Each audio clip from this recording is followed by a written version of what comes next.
Най-опасната среда не е бедната. Най-опасната среда е бедната откъм мислене.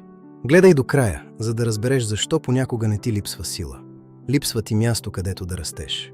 Добре дошли в Психология в приказки. Днес ще ти разкажа приказка за една градина, която не беше слаба. Просто дълго време беше задушавана. Имало една млада градина. В нея растели цветя, билки и малки дървета. Но около тях имало високи бурени. Всеки ден бурените шепнели: „Не се напъвай, не си за големи неща. Слънцето не е за теб. Стой ниско, там е по-сигурно.“ И малко по малко цветята започнали да им вярват. Не защото били слаби, а защото чували едно и също всеки ден. Едно малко цвете обаче всяка сутрин се обръщало към слънцето. Бурените му се смеели: „Какво си въобразяваш? Ти си просто цвете.“ Цветето не спорело, не обяснявало, не се доказвало, само растяло. Един ден в градината дошъл градинарят, погледнал внимателно и видял истината. Бурените не пазили градината, те я задушавали. Започнал да ги изкубва един по един. Цветята се оплашили, но те винаги са били тук.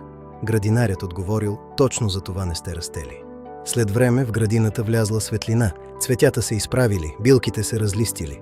Малките дървета започнали да дават плод. Тогава малкото цвете прошепнало: „Значи проблемът не беше, че съм слабо?“ Градинарят казал: „Не, понякога не ти липсва сила, липсва ти пространство, в което силата ти да не бъде задушавана.